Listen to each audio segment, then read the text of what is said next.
Hello student, मैं doctor जागृति मीना।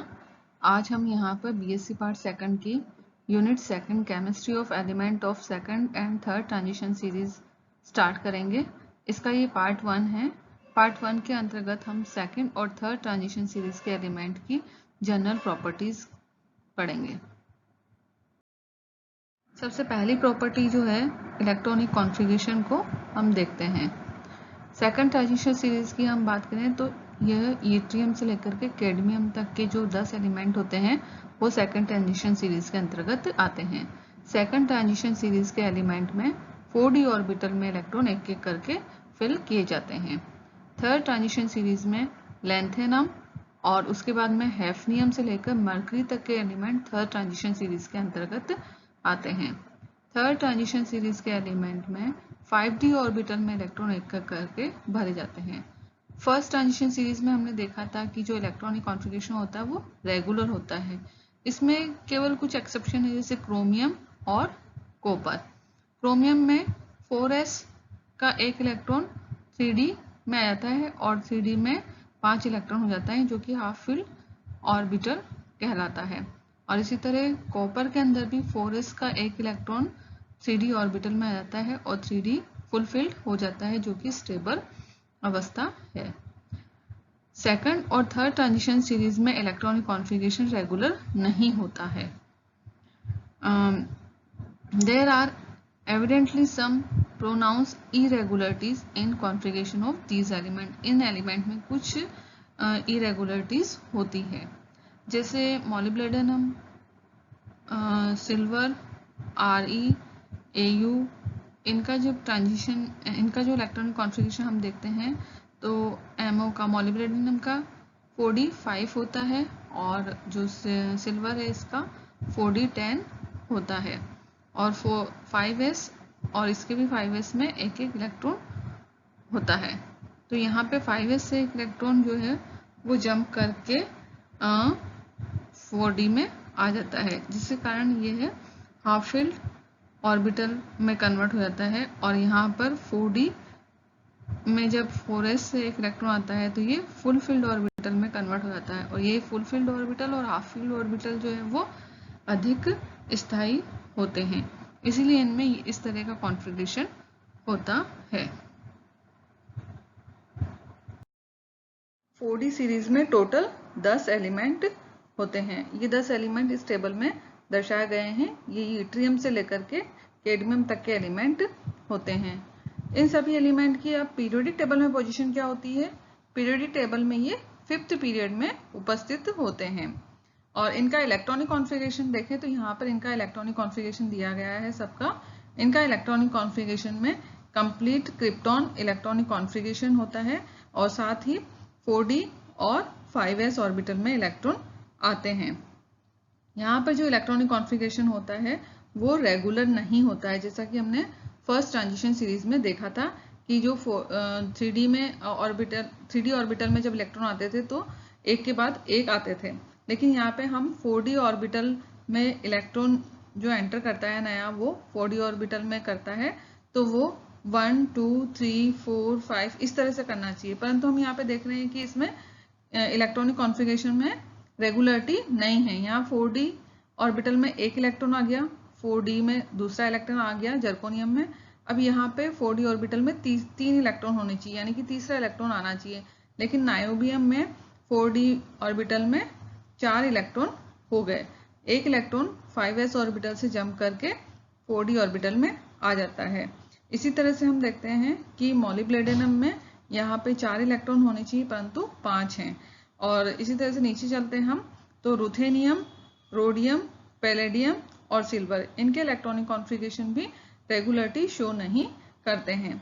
तो मॉलिब्डेनम और सिल्वर का जो इलेक्ट्रॉनिक कॉन्फ़िगरेशन है उसको हम इस आधार पर समझ सकते हैं कि 4d 5 ऑर्बिटल जो होता है वो हाफ फील्ड होता है और सिल्वर के अंदर 4d 10 ऑर्बिटल फुल फील्ड होता है। तो क्योंकि अभी हमने देखा था कि हाफ फील्ड ऑर्बिटल और फुल फील्ड ऑर्बिटल ज़्यादा स्टेबल होते हैं, इसलिए इनका कॉन्फ़िगरेशन, मॉलिब्डेनम का कॉन्फ़िगरेशन 4d 5 4s 1 होता है और सिल्वर का 4d 10 5s 1 होता है। 5s से इलेक्ट्रॉन 4d ऑर्बिटल में चला जाता है और यहाँ भी 5s से एक इलेक्ट्रॉन 4d ऑर्बिटल में चला जाता है मोलिब्डेनम में। लेकिन ये हाफ फील्ड और फुल फील्ड वाला कॉन्सेप्ट हम नायोबियम, रुथेनियम, रोडियम और पैलेडियम में नहीं लगा सकते हैं। यहाँ पर एक दूसरा कारण होता है, वो होता है कि जो इलेक्ट्रॉन होते हैं इनमें अनियमितता, इलेक्ट्रॉनिक कॉन्फ़िगरेशन में अनियमितता इसलिए आती है क्योंकि इनकी युग्मन ऊर्जा यानी कि पेयरिंग ऊर्जा से विनिमय ऊर्जा मीन्स एक्सचेंज एनर्जी अधिक होती है, एक्सचेंज एनर्जी इनकी अधिक होती है, इसीलिए ये इनका इलेक्ट्रॉनिक कॉन्फ़िगरेशन इरेगुलर हो जाता है। और दूसरा कारण ये है कि इसमें न्यूक्लियर इलेक्ट्रॉन के बीच में अट्रैक्शन और इलेक्ट्रॉन इलेक्ट्रॉन के बीच में रिपल्शन भी इसका एक कारण है इलेक्ट्रॉनिक कॉन्फ़िगरेशन के इरेगुलर होने का। 4D सीरीज की तरह 5D सीरीज में भी 10 एलिमेंट होते हैं और ये एलिमेंट पीरियोडिक टेबल में 6 पीरियड में प्रेजेंट होते हैं। इन एलिमेंट में लेंथेनम होता है और इसके बाद में हैफनियम से कंटिन्यू मरकरी तक के एलिमेंट होते हैं। इन सभी एलिमेंट का इलेक्ट्रॉनिक कॉन्फ़िगरेशन अगर हम देखें तो यहाँ पर दिया हुआ है और इनका electronic configuration complete xenon electronic configuration होता है, उसके साथ में 5D और 6D में इलेक्ट्रॉन होते हैं और इन सभी एलिमेंट में जो इलेक्ट्रॉन होते हैं वो एक एक करके 5D ऑर्बिटल में भरे जाते हैं। यहाँ पे देखिए 5D ऑर्बिटल में एक एक करके इलेक्ट्रॉन भरा जाता है। ये 5D ऑर्बिटल में पहला इलेक्ट्रॉन लेंथेनम में, फिर दूसरा इलेक्ट्रॉन हैफनियम में, इसी तरह से तीसरा, चौथा, पांचवा, इस तरह से एक एक करके इलेक्ट्रॉन भरे जाते हैं। मीन्स इसमें एक रेगुलर इलेक्ट्रॉनिक कॉन्फ़िगरेशन होता है जो कि हमने 4D सीरीज में देखा था कि उसमें रेगुलर नहीं था। इसी प्रकार से इनके बीच में लेंथेनम और हैफनियम, अब यहाँ पे देखिए लेंथेनम का जो एटॉमिक नंबर है 57 है और हैफनियम का 72 है, तो इनके बीच में 14 एलिमेंट आ जाते हैं। वो एलिमेंट कौन से होते हैं? वो एलिमेंट लेंथेनाइड्स एलिमेंट कहलाते हैं या इन्हें हम लेंथेनॉन्स भी कहते हैं। और इन 14 एलिमेंट में जो इलेक्ट्रॉन भरे जाते हैं वो 4f ऑर्बिटल में भरे जाते हैं। इनमें 5D सीरीज से इनका कोई लेना देना नहीं होता है। अब जो 4f ऑर्बिटल में इलेक्ट्रॉन भरे जाते हैं तो लेंथेनम का इलेक्ट्रॉनिक कॉन्फ़िगरेशन जब हम देखें तो उसमें 4f ऑर्बिटल वैकेंट होता है, उसमें एक भी इलेक्ट्रॉन नहीं होता है। लेकिन इसके बाद के जो एलिमेंट होते हैं हैफनियम से लेकर मरकरी तक के एलिमेंट, इनमें 4f ऑर्बिटल पूरे भरे हुए होते हैं, पूरे 14 के 14 इलेक्ट्रॉन इसके अंदर होते हैं। तो इस तरह से लेंथेनम और हैफनियम से लेकर मरकरी तक के सभी एलिमेंट के इलेक्ट्रॉनिक कॉन्फ़िगरेशन यहाँ पर दिए गए हैं। और यहाँ पे गोल्ड की अगर हम बात करें, गोल्ड और प्लेटिनम की, तो वो एक्सेप्शन है। इनमें इलेक्ट्रॉनिक कॉन्फ़िगरेशन जो है वो 5D 10 4 6s 0 होता है और इसी तरह से गोल्ड का 5D 10 6s 1 होता है। अब यहाँ पे हम देख रहे हैं कि दोनों में जो d ऑर्बिटल है वो पूरा भरा हुआ है यानी कि फुल फील्ड है, और फुल फील्ड ऑर्बिटल जब होता है तो वो इलेक्ट्रॉनिक कॉन्फ़िगरेशन ज़्यादा स्टेबल होता है और यही कारण है कि प्लेटिनम का और गोल्ड का इलेक्ट्रॉनिक कॉन्फ़िगरेशन ये दर्शाया हुआ है वो सही है। मेटेलिक प्रॉपर्टी की अगर हम बात करें तो सभी ट्रांजिशन एलिमेंट जो है वो मेटेलिक होते हैं, धात्विक होते हैं। ये गुड कंडक्टर होते हैं इलेक्ट्रिसिटी के और हीट के, दोनों के ही ये अच्छे चालक होते हैं। मेलिएबल और डक्टिलिटी का गुण इनमें होता है, यानी कि ये वायर में भी कन्वर्ट हो जाते हैं, और मेलिएबल यानी कि इनको पीट करके इनकी शीट भी बनाई जा सकती है। ये एलॉयज बनाते हैं दूसरी मेटल के साथ में मिलकर के, और हार्ड होते हैं। केवल मरकरी ही ऐसा है जो लिक्विड रूप में पाया जाता है। पॉलिश्ड होते हैं और शाइनी होते हैं, यानी कि अगर इनके ऊपर हम कट लगाएं तो ये शाइन करने लगते हैं। ऑक्सीडेशन की प्रॉपर्टी को अगर हम देखते हैं तो जो ट्रांजिशन एलिमेंट होते हैं उनमें वेरिएबल ऑक्सीडेशन स्टेट होती है। ऑक्सीडेशन स्टेट परिवर्तनीय होती है, और ये किस लिए होती है? अनपेयर्ड इलेक्ट्रॉन के कारण होती है। ये अनपेयर्ड इलेक्ट्रॉन d ऑर्बिटल में उपस्थित होते हैं।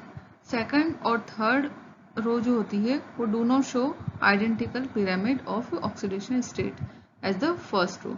यहाँ पे देखते हैं हम पिरामिड में जो फर्स्ट रो के अंदर पिरामिड हमें शो हो रहा है, ये देखिए एक रेगुलर पिरामिड बन रहा है, लेकिन जब हम सेकंड रो के अंदर चलते हैं तो ये पिरामिड थोड़ा सा डिस्ट्रॉय हो जाता है, ये यहाँ से इस तरह से रेगुलर नहीं बनता है। इसी तरह से थर्ड रो में भी ये पिरामिड रेगुलर नहीं है। जो +2 और +3 ऑक्सीडेशन स्टेट की स्टेबिलिटी है वो डिक्रीज होती जाती है, किसमें, सेकंड रो में और थर्ड रो में। ये सेकंड जो है ऑक्सीडेशन स्टेट +2 ऑक्सीडेशन स्टेट वो स्टेबल होती है फर्स्ट सीरीज में, और +3 ऑक्सीडेशन स्टेट भी स्टेबल होती है फर्स्ट सीरीज में, लेकिन सेकंड और थर्ड ट्रांजिशन सीरीज में ये ऑक्सीडेशन स्टेट स्टेबल नहीं होती है, जबकि ये डिक्रीज होती जाती है और हायर ऑक्सीडेशन स्टेट जो है वो हमें शो होती जाती है। और सेकंड और थर्ड ट्रांजिशन सीरीज के एलिमेंट में हायर ऑक्सीडेशन स्टेट ज़्यादा इंपॉर्टेंट होती है और ज़्यादा स्टेबल होती है। अभी हमने देखा था कि जो सेकंड और थर्ड ट्रांजिशन सीरीज के एलिमेंट है उनमें हायर ऑक्सीडेशन स्टेट ज़्यादा स्टेबल होती है, और इन हायर ऑक्सीडेशन स्टेट के साथ ही ये सभी एलिमेंट कॉम्प्लेक्स बनाने की प्रवृत्ति रखते हैं। यहाँ पे एग्जाम्पल के लिए कॉम्प्लेक्स दिए गए हैं WCl6, Re, F7, RuO4, ये सभी कॉम्प्लेक्स है जो कि हायर ऑक्सीडेशन स्टेट में बनते हैं। आयरन फैमिली में हम देखते हैं कि ओस्मियम और रुथेनियम जो है वो +8 ऑक्सीडेशन स्टेट को शो करते हैं, जो कि बहुत ही हाई ऑक्सीडेशन स्टेट है, और इस ऑक्सीडेशन स्टेट में भी ये कॉम्प्लेक्स बनाते हैं। ये कॉम्प्लेक्स हैं ऑस्मियम O4 और ruthenium O4, ruthenium tetra oxide, osmium tetra oxide.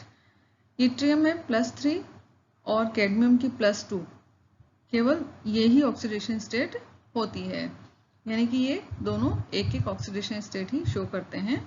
Yttrium +3 oxidation state को शो करता है, कैडमियम +2 ऑक्सीडेशन स्टेट को शो करता है। इस तरह से हाईएस्ट ऑक्सीडेशन स्टेट जो होती है वो ग्रुप के नंबर के बराबर होती है। लोवेस्ट ऑक्सीडेशन स्टेट +1 होती है, जो केवल Ag के लिए यानी कि सिल्वर के लिए होती है, और लोवेस्ट ऑक्सीडेशन स्टेट +2 वो होती है कैडमियम और रुथेनियम के लिए। मीन्स इसमें दो ही लोवेस्ट ऑक्सीडेशन स्टेट होती है, +1 और +2, जो कि +1 तो जो है वो सिल्वर के लिए होती है, और +2 जो ऑक्सीडेशन स्टेट है वो कैडमियम और रुथेनियम में होती है। इस स्लाइड में सभी एलिमेंट की ऑक्सीडेशन स्टेट को दर्शाया गया है। ये फर्स्ट ट्रांजिशन सीरीज के एलिमेंट है और इनकी ऑक्सीडेशन स्टेट है। सेकंड ट्रांजिशन सीरीज एलिमेंट है, उनकी ऑक्सीडेशन स्टेट है, और ये थर्ड ट्रांजिशन सीरीज के एलिमेंट है जिनकी ऑक्सीडेशन स्टेट को दर्शाया गया है। यहाँ पे हाईएस्ट ऑक्सीडेशन स्टेट +8 है यहाँ पे, और ये देखिए थर्ड में भी ऑक्सीडेशन स्टेट जो है हाईएस्ट वो +8 है, और सिल्वर की ऑक्सीडेशन स्टेट +1 है जो कि लोवेस्ट ऑक्सीडेशन स्टेट है। इसी तरह से यहाँ पे कैडमियम की भी +2 है जो कि काफ़ी कम है। और अगर हम थर्ड ट्रांजिशन सीरीज में देखें तो यहाँ पे Au यानी कि गोल्ड की ऑक्सीडेशन स्टेट +1 है, और मरकरी की +1 है जो कि लोवेस्ट ऑक्सीडेशन स्टेट है। लगभग सभी ट्रांजिशन मेटल एटम जो होते हैं उनमें अनपेयर्ड इलेक्ट्रॉन होते हैं, और ये अनपेयर्ड इलेक्ट्रॉन d ऑर्बिटल में होते हैं, और ये अनपेयर्ड इलेक्ट्रॉन बॉन्ड बनाने में पार्टिसिपेट करते हैं और स्ट्रॉन्ग मेटेलिक बॉन्ड बनता है, और इसी कारण से इनमें मेल्टिंग पॉइंट जो है वो हाई होते हैं और बॉइलिंग पॉइंट भी हाई होते हैं। इन सभी मेटल्स में लगभग 1000 डिग्री सेंटीग्रेड से ज़्यादा मेल्टिंग बॉइलिंग पॉइंट होता है, परंतु लैंथेनम और सिल्वर एक्सेप्शन है जिनमें 1000 डिग्री से कम होता है। कैडमियम और मरकरी में भी मेल्टिंग पॉइंट कम होता है, और मरकरी का मेल्टिंग पॉइंट इतना कम होता है -38 डिग्री सेंटीग्रेड कि यह रूम टेम्परेचर पर लिक्विड होते हैं। मरकरी ही एक ऐसा एलिमेंट है या एक ऐसा मेटल है जो लिक्विड के रूप में पाया जाता है। ज़्यादातर मेटल एटम जो होते हैं वो अपने वैलेंस इलेक्ट्रॉन को दूसरे एटम के साथ में शेयर करते हैं, और इससे कोवलेंट बॉन्ड की फॉर्मेशन होता है। कोवलेंट बॉन्ड फॉर्मेशन होने के कारण इनकी जो हीट ऑफ सब्लिमेशन या कि ऊर्ध्वपातन की जो ऊष्मा है वो ज़्यादा होती है। इसका मतलब ये है कि ये मेटल जो है वो सॉलिड से वेपर में कन्वर्ट होते हैं, तो उनको बहुत ज़्यादा एनर्जी की आवश्यकता होती है। और ये मेटल आयन जो है वो हाइड्रेट नहीं हो पाते हैं बहुत आसानी से, और एक यह कारण भी है, इसीलिए ये इनके मेल्टिंग और बॉइलिंग पॉइंट ज़्यादा होते हैं। मरकरी को देखें तो मरकरी के अंदर जो इलेक्ट्रॉन्स होते हैं वो न्यूक्लियस के साथ में बहुत ही टाइटली बॉन्डेड होते हैं, क्योंकि इसमें डी ऑर्बिटल, मरकरी में की हम यहाँ बात कर रहे हैं, मरकरी में डी ऑर्बिटल फुलफिल्ड होता है, यानी कि उसमें पूरे 10 इलेक्ट्रॉन डी ऑर्बिटल में होते हैं, और ये ऑर्बिटल मेटेलिक बॉन्ड बनाने में पार्टिसिपेट नहीं करते हैं, इसलिए मरकरी का मेल्टिंग पॉइंट लो होता है और वो लिक्विड रूप में पाया जाता है। और दूसरा कारण ये है कि mercury has the highest ionisation energy, mercury की आयोनाइजेशन एनर्जी भी बहुत ज़्यादा होती है। इस ग्राफ से भी हम इन तीनों जो ट्रांजिशन मेटल की सीरीज़ है इनके मेल्टिंग बॉइलिंग पॉइंट को समझ सकते हैं। ये देखिए यहाँ पे ये फर्स्ट ट्रांजिशन सीरीज़ यानी कि 3D ट्रांजिशन सीरीज़ का एलिमेंट के लिए मेल्टिंग पॉइंट है, ये सेकंड ट्रांजिशन सीरीज़ के लिए मेल्टिंग बॉइलिंग पॉइंट दिखाए गए हैं, और ये थर्ड ट्रांजिशन सीरीज़ के लिए हैं जो कि पहले बढ़ रहे हैं और उसके बाद में धीरे धीरे घटते हैं और यहाँ पे देखिए कि मरकरी जो है, मरकरी का इतना कम है कि वो यहाँ पे शो ही नहीं किया गया है, इसका मेल्टिंग पॉइंट बहुत ही कम होता है। Thank you.